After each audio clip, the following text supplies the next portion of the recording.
Hello मेरे प्यारे दोस्तों, कैसे हैं आप सभी। स्वागत है आप सभी का आपके गुरुजी चैनल एसवीजा चैनल पे। और मेरे प्यारे बच्चों, आप सभी स्टैटिक्स पढ़ रहे हैं, सांख्यिकी पढ़ रहे हैं, जिसमें कि मैंने आप लोग को पार्ट 1 बहुत ही अच्छे तरीके से आप लोग को बता दिया था, सिखा दिया था और समझा दिया था। आज हम लोग पार्ट 2 करने वाले हैं, जिसमें कि मैं आप लोग को मेरे प्यारे बच्चों इस पार्ट 2 में लघु विधि या मेरे प्यारे बच्चों कल्पित माध्य विधि को हम लोग कैसे सॉल्व करते हैं, कैसे अगर मान लीजिए पूछ दिया जाए आपके एग्जाम में जिसे कल्पित माध्य विधि से हल करे या लघु विधि से हल करे, तो फिर हम इसको कैसे सॉल्व करेंगे वो मैं आप लोग को सिखाऊंगा। और नेक्स्ट पार्ट में पग विचलन विधि क्या होता है वो सिखाऊंगा, उसको कैसे फॉर्मूले क्या होते हैं नहीं होते हैं, उसके कैसे प्रश्नों को हम लोग सॉल्व कर सकते हैं, वो सारे कंसेप्टों को जिक्र के मैं आप लोग को बताऊंगा मेरे प्यारे बच्चों। सबसे पहले अब यहाँ से हम लोग समझने का प्रयास कर लेते हैं, ठीक है।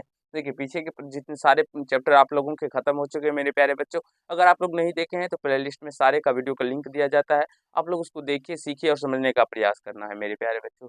और जितना हो सके अब आपके एग्जाम नजदीक आ गए हैं, बिल्कुल ही 100% पूरे तैयारी कीजिए और आप लोग अच्छे रैंक हासिल कीजिए मेरे प्यारे बच्चों पढ़ाई करके। अब देखिए लघु विधि या कल्पित माध्य विधि, सबसे पहले इसमें माध्य बराबर जो होता है मेरे प्यारे बच्चों A plus sigma F I D I बटा सिग्मा एफ आई, या तो यहाँ पे ऐसे भी कह सकते हैं ए प्लस सिग्मा एफ डी बटा सिग्मा एफ।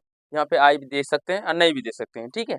चलिए अब यहाँ से समझते हैं, जहाँ ए क्या है तो ए जो होता है मेरे प्यारे बच्चों ये कल्पित माध्य होता है। ये क्या होता है, एक कल्पित माध्य होता है। और ए को हम कैसे ज्ञात कर सकते हैं, तो ए ज्ञात करने का तरीका है वर्ग चिन्ह के मध्य मान। जो वर्ग चिन्ह होगा उसका जो एग्जैक्टली ठीक मान होगा, मध्य मान होगा मेरे प्यारे बच्चों, वही उसका क्या होगा तो कल्पित माध्य होगा। मतलब वो हो जाएगा, उसका ए का मान हो जाएगा। अब डी कैसे निकालेंगे, तो डी का होता है विचलन। डी कैसे निकालते हैं, तो एक्स है यानी कि वर्ग चिन्ह में से ए को घटाते जाते हैं तो हमारा जो होता है वो डी निकलता चला जाता है। जैसे कि अब हम एक प्रश्न लिए हैं, आप लोग यहाँ पे देख सकते हैं, जो वर्ग अंतराल हमने लिख रखा है और बारंबारता लिख रखा है मेरे प्यारे बच्चों।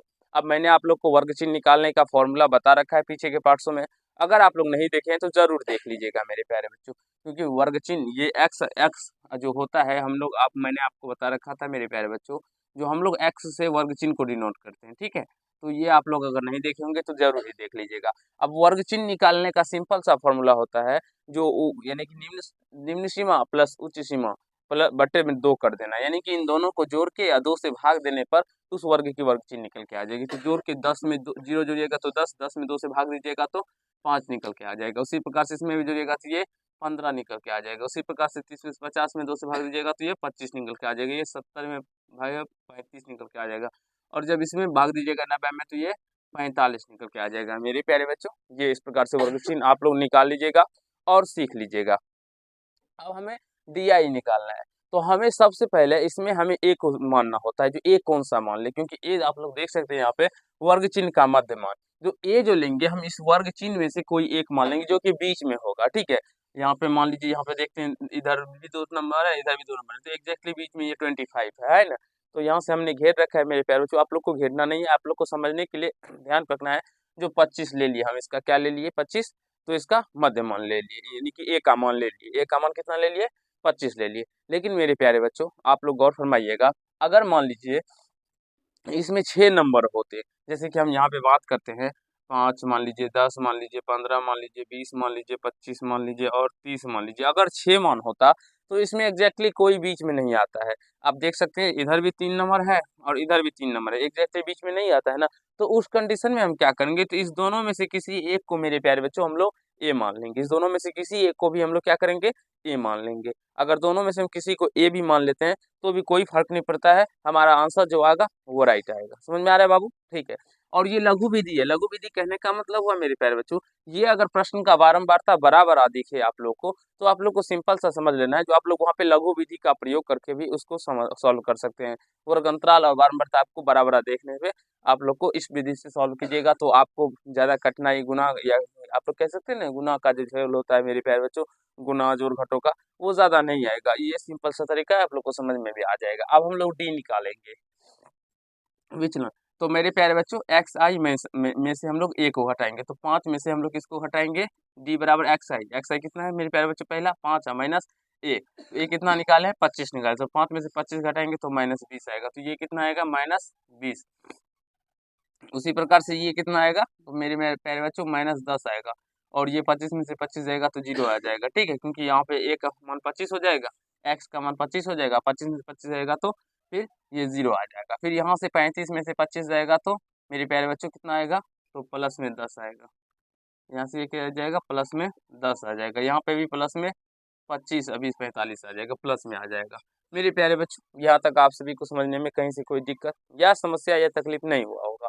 अब हम लोग क्या करेंगे, तो इस f को और इस d से गुना कर देंगे। तो गुना करते हैं, देखते हैं। तो 12 को जो -20 से गुना कीजिएगा तो ये -240 आएगा।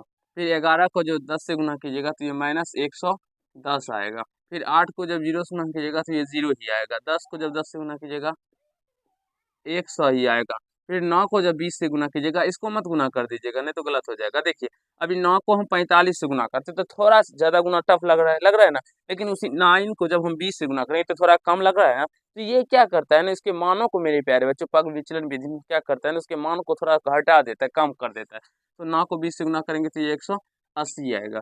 तो जब आप लोग इसको जोड़िएगा तो ये मेरे प्यारे बच्चों 280 आएगा। प्लस वाले एक साथ जुड़ते हैं और माइनस वाले एक साथ, तो ये प्लस वाले दोनों हैं तो ये एक साथ जुटेंगे तो 80 आएगा, 280 आएगा। और इनको जब जोड़िएगा तो ये माइनस में आएंगे मेरे प्यारे बच्चों 0, 4, 1, 5, 3, यानी 350 आ जाएंगे। तो इसको जब घटाइएगा तो ये माइनस में 70 आएगा। तो यहाँ से जब इसका योग निकाले मेरे प्यारे बच्चों, ये कितना आया, तो माइनस में 70 आया। और जब इसका योग निकालिएगा तो इसका योग निकाल के आप लोग चेक कर सकते हैं। तो 12, 8, 20, 10, 30, 1, 31, अरे 9, 4, 10, 50। तो इसका योग कितना आता है मेरे प्यारे बच्चों, तो 50 आता है।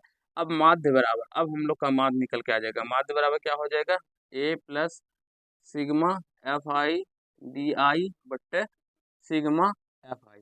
मेरे प्यारे बच्चों ए का मान हमने लिया था 25 यानी 25 plus sigma F I D आई कितना निकल के आ गया। सिग्मा का मतलब होता है योग, यानी जितने भी नंबर होते हैं सारे का योग। तो इस सारे का योग कितना निकल के आया, -70 और बट्टे में क्या आ जाएगा 50। ये 0 से 0 कट जाएगा। अब 25 प्लस माइनस माइनस हो जाएगा, ये 7/5 आ जाएगा। तो 25 नीचे दिखाई पड़े बाबू, देख लीजिए। 25 माइनस 7 में 5 से भाग दीजिएगा तो ये 1.4 आएगा। कैसे आता है वो भाग देके आपको दिखा देते हैं। 1 मर्थ में जाएगा, 5 लगेगा, फिर 2 नहीं लग रहा है, दशमलव देंगे 0, 5 चौके 20, यानी कि कितना आ गया 1.4 आ गया मेरे प्यारे बच्चों। 25 में से 1.4 जाएगा तो ये 23 यानी 23.6 निकल के आ जाएगा। तो आई होप मेरे प्यारे बच्चों इस तरह से आप लोग लघु विधि की सहायता से किसी भी वर्गंतराल का माध्य निकाल सकते हैं आप लोग मेरे प्यारे बच्चों। और इसको इस तरीके से बनाने से होता क्या है, तो आपके प्रश्न जो होते हैं वो आसानी से सॉल्व हो जाते हैं। आपको ज़्यादा कैलकुलेशन नहीं करना पड़ता है मेरे प्यारे बच्चों, और आसानी से आपके सॉल्व भी हो जाते हैं। चलिए आज के पार्ट में इतना ही करते हैं। नेक्स्ट पार्ट में हम लोग मेरे प्यारे बच्चों पग विचलन विधि को समझेंगे, उसे अच्छी तरीके से समझने का प्रयास करेंगे। अगर इसमें कहीं से कोई प्रॉब्लम आया हो, समस्या आया हो, तो फिर से आप लोग इसको रिपीट करके देख लीजिएगा, कहीं से कोई दिक्कत या समस्या नहीं आएगा। चलिए आज के पार्ट में इतना ही करते हैं। अगर आप लोग को समझ में आ गया हो तो वीडियो को लाइक कीजिएगा, कैसा लगा ये कमेंट कीजिएगा, और यदि चैनल पर नए होंगे तो चैनल को सब्सक्राइब करके बेल आइकन को प्रेस कर लीजिएगा, जिससे मेरे हर एक वीडियो का नोटिफिकेशन आप तक पहुंचता है। धन्यवाद।